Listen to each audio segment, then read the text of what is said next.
ओम पूर्णमदः पूर्णमिदं पूर्णात् पूर्णमुदच्यते पूर्णस्य पूर्णमादाय पूर्णमेवावशिष्यते। ओम शांति शांति शांति। नमस्कार मित्रों। आज की वीडियो में हम बृहदारण्यक उपनिषद के तीसरे अध्याय के पहले ब्राह्मण का जो तीसरा मंत्र है उसका पाठ करेंगे।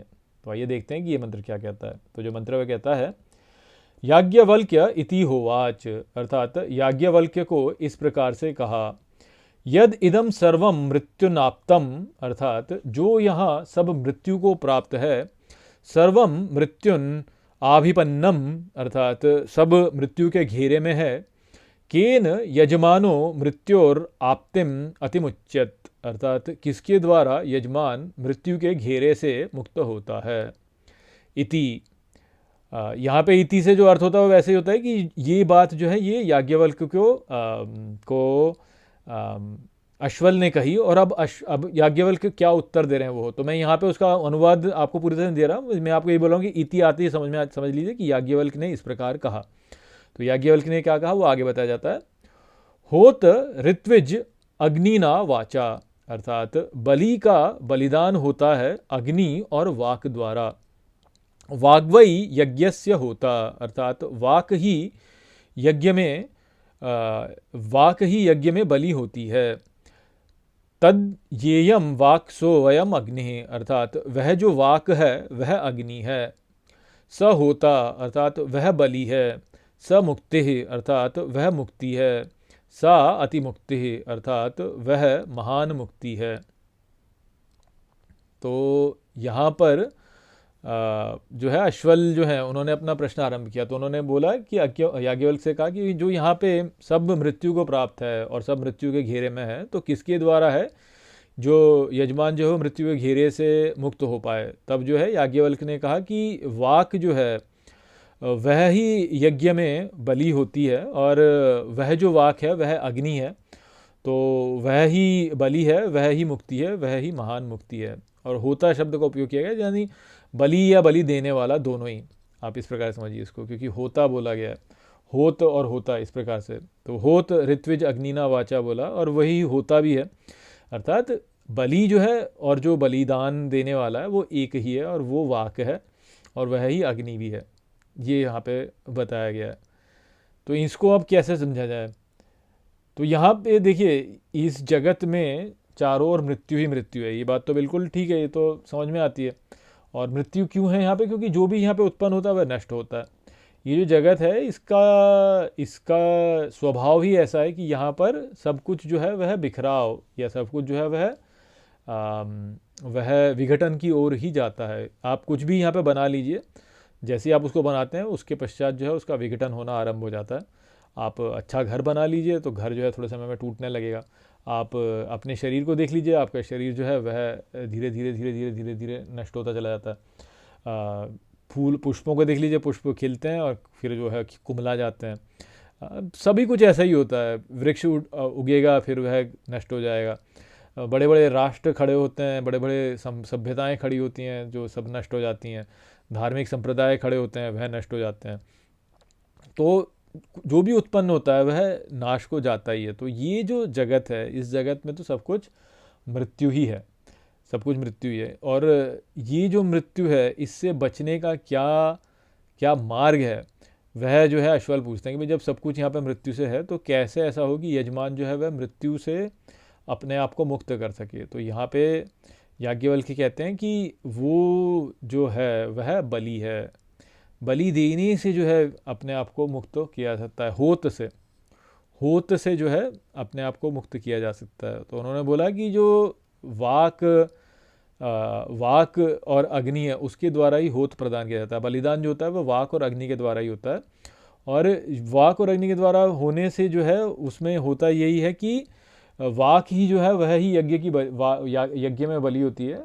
यानी वाक ही है जो कि यज्ञ का होता भी है, और वो जो वाक है वह ही ये अग्नि है। तो वाक ही बलि है, और वाक ही बलिदान देने वाला भी है, और वह ही मुक्ति है वास्तव में। अर्थात यहाँ पे हमको जो समझना है वो ये है कि इस जगत में चारों ओर बलिदान ही बलिदान हो रहा है, बलिदान ही बलिदान हो रहा है, बलिदान ही बलिदान हो रहा है। और हम स्वयं को किससे जोड़ते हैं उसके आधार पे सब कुछ निर्भर होता है। क्या हम अपने आप को बलि से जोड़ते हैं या हम अपने आप को बलिदान देने वाले से जोड़ते हैं। क्या बोला कि बलि जो है वह अग्नि और वाक के द्वारा होती है, और वाक जो है वह ही होता है। बलिदान देने वाला जो है वह वाक ही है, और वह अग्नि जो है उसके द्वारा बलिदान दे रहा है। तो यदि आप जो है, यदि आप अपने आप को बलि से जोड़ते हैं तो आप मृत्यु से बाहर नहीं निकल पाएंगे, और यदि आप अपने आप को बलि से न जोड़कर बलिदान देने वाले से जोड़ते हैं तब आप मृत्यु से बाहर निकल सकते हैं। तो ये यहाँ का जो जो मूल बात जो याज्ञवल्क्य कह रहे हैं वह है। तो देखिए, अब आप जगत में देखिए, हम अपने आप को क्या मानते हैं, हम अपने आप को अपना शरीर मानते हैं। और जब हम अपने आप को अपना शरीर मानते हैं तो हम किससे अपने आप को जोड़ रहे होते हैं? उससे जोड़ रहे होते हैं जिसकी बलि होगी, क्योंकि शरीर तो अंत में मरेगा, और जब वो मरेगा तो उसकी बलि ही होगी वास्तव में। तो बलि है वो, तो बलि से जुड़ना है या बलिदान देने वाले से जुड़ना है? क्योंकि हम, अब जैसे मैंने आपको पहले इस अध्याय के इस ब्राह्मण के पहले उसमें बताया था कि जब राजा निमि थे, राजा निमि जो थे उनका शरीर गिर गया, तो देवताओं ने बोला कि आप शरीर पुनः धारण कर लीजिए। उन्होंने बोला कि नहीं, मैं शरीर को धारण नहीं करूँगा। क्यों नहीं धारण करूँगा? उन्होंने ये बोला क्योंकि शरीर ले लेना अपने आप में जो है बड़ी समस्या है। देखिए, जो जीवन में आप जो भी आप अपना मानते हैं वो उसकी आपको देखभाल करनी पड़ती है। मान लीजिए कि आप किराए के घर में रहते हैं, तो आपको चिंता नहीं करनी है, किराए के घर में रहते हैं, कि भाई कुछ टूट फूट रहा है तो भाई मकान मालिक को बोल दीजिए कि हाँ भाई ये टूट गया, अब इसको ठीक कर दो। कुछ उसमें जो है पुताई उताई करनी है तो आप बोलते हो कि हाँ पुताई आप कर दो। आपको चिंता लेने की आवश्यकता नहीं है, आप बस उस घर में रहते हैं क्योंकि आप किराएदार हैं। परंतु यदि वो घर आपका है तब आपको चिंता करनी पड़ेगी, तब आपको चिंता करनी पड़ेगी। तो जिस भी चीज़ को हम अपना मान लेते हैं, जिस भी चीज़ को हम अपना मान लेते हैं उसकी फिर हमको देखभाल करनी पड़ती है। तो इसलिए राजा निमि ने बोला कि मुझे शरीर चाहिए ही नहीं, क्योंकि शरीर धारण करूँगा तो शरीर का ध्यान रखना पड़ेगा। हमको यही करना पड़ता है ना, हम शरीर धारण करते हैं तो हमें शरीर का ध्यान रखना पड़ता है। अपने आप को भोजन खिलाना, शरीर को भोजन खिलाना है, शरीर को व्यायाम देना है, शरीर को जो है विश्राम देना है।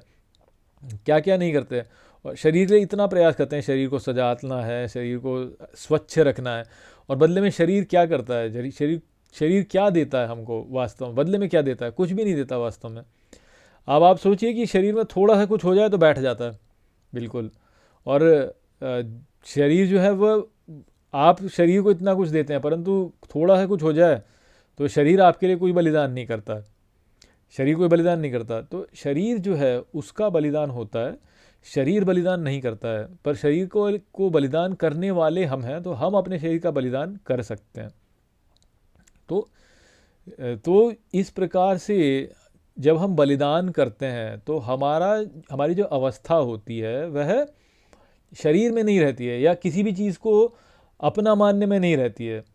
हमने जिस चीज़ का बलिदान त्याग कर दिया, उसका बलिदान कर दिया ना एक प्रकार से, तो अपने शरीर का बलिदान कर देना जो है वो होगा ही।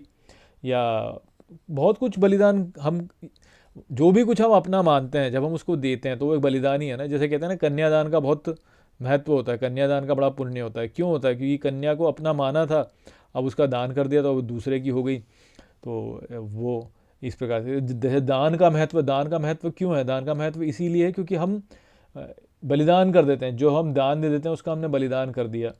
तो जब हम बलिदान करते हैं तो बलिदान करने से जो है हमारी मुक्ति होती है, और यदि हम जो है भोग करना चाहेंगे तो हमारा बंधन होगा।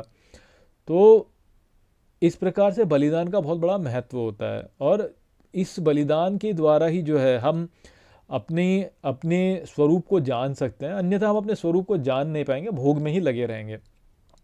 तो इसलिए जो है इसलिए बलि का महत्व है, और इसीलिए बोला गया कि मृत्यु से बाहर निकलना है तो बलिदान ही वो मार्ग है जिसके द्वारा आप मृत्यु से बाहर निकल सकते हैं। क्योंकि बलिदान ही ऐसा है जो कि आपको आपके देहात्म बोध से मुक्त कराएगा। वह ही ऐसा है जो कि आपको इस संसार में जो भी आपकी आसक्तियां हैं, जो भी आपके जिसको आप कहेंगे कि जो मोह, आपकी तृष्णा है, जो आपका मोह है, उनसे जो बचाएगा आपको, वो बलिदान ही है जो बचाएगा। क्योंकि बलिदान करने से आपकी मुक्ति होगी। यदि आप बलिदान नहीं करेंगे तो उसी से चिपके रहेंगे।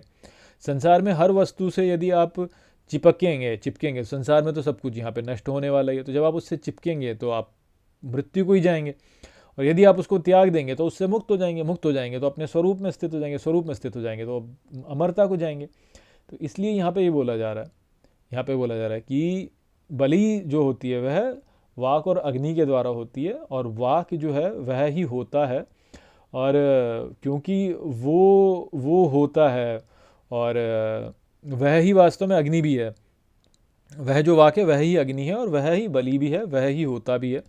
तो जो इस प्रकार से जान लेता है उसकी मुक्ति हो जाती है, और वो महान मुक्ति हो जाती है। और महान मुक्ति इसी कारण से होती है क्योंकि उसका जो तादात्म्य है वह किसी ऐसी वस्तु से नहीं रहता जो कि नष्ट होने वाली है। उसका जो तादात्म्य होता है वह जो बलिदान दे रहा है उससे हो जाता है, और बलिदान जो दे रहा है वह कभी नष्ट नहीं होता, क्योंकि वह ही है जिसने कि संपूर्ण विश्व को उत्पन्न किया है। जैसे मैंने आपको पिछले दोनों ही मंत्रों में बताया कि जैसे याज्ञवल्क्य हैं, याज्ञवल्क्य क्या है कि संपूर्ण ब्रह्मांड में जो चल रहा जो यज्ञ है उसमें जलने वाली जो समिधा है वो याज्ञवल्क्य हैं। तो इस यज्ञ को चला रहे हैं ना, बलि दे रहे हैं निरंतर, और यज्ञ तो चले ही जा रहा है। तो यज्ञ यदि चले जा रहा है तो समिधा भी जलती रहेगी, तो इस प्रकार से वह मरेगा नहीं कभी।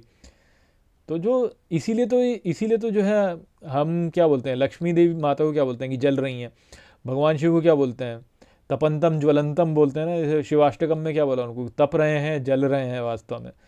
तो वो जल रहे हैं कि जो जल ही रहे हैं वास्तव में, क्योंकि वो नष्ट नहीं होते हैं वो, क्योंकि ये जो संसार है तो यज्ञ स्वरूप है। गीता में भगवान ने क्या बोला है कि इस संपूर्ण विश्व यज्ञ है, और उसका यज्ञ जो है वही मेरा स्वरूप है वास्तव में। मैं यज्ञ ही हूँ, यज्ञ रूप में ही मैं हूँ इसमें। तो वो जल रहे हैं, परंतु वो जलते हैं, बलिदान देते हैं, और वो नष्ट नहीं होते हैं। बाकी चीज़ें जो उसमें डाल रहे हो आप, जो भी पदार्थ डाल रहे हो वो नष्ट होता है। शरीर नष्ट हो जाएगा, राष्ट्र नष्ट हो जाएगा, सब कुछ नष्ट हो जाएगा, किंतु जो वो बलि दे रहा है, जो बलि देने वाला है वह नष्ट नहीं होगा। तो वो मृत्यु से परे हो जाता है। तो इसीलिए त्याग की बहुत बड़ी महिमा है। यदि आप अमरता प्राप्त करना चाहते हैं तो त्याग का महत्व है। त्याग करना सीखना पड़ेगा, त्याग सीखेंगे तो ही वास्तव में अमरता हो पाएगी। बिना त्याग के अमरता संभव नहीं है। अर्थात इस ब्रह्मांड में, इस संसार में किसी भी वस्तु को अपना ना मानना, सबको जो है यज्ञ की वस्तु मानना, बलिदान की वस्तु मानना, साधन सामग्री मानना, और फिर जो है इस यज्ञ में अनुदान देना, जो ऐसे करेगा वो ही है जो कि अमरता प्राप्त कर सकेगा। अन्य कोई अमरता प्राप्त नहीं कर सकता। वो यहाँ पे बात थी। तो आशा करता हूँ कि ये मंत्र आपको ठीक प्रकार से समझ में आ गया होगा। चलिए इसी के साथ इस वीडियो को यहीं पे समाप्त करते हैं। नमस्ते।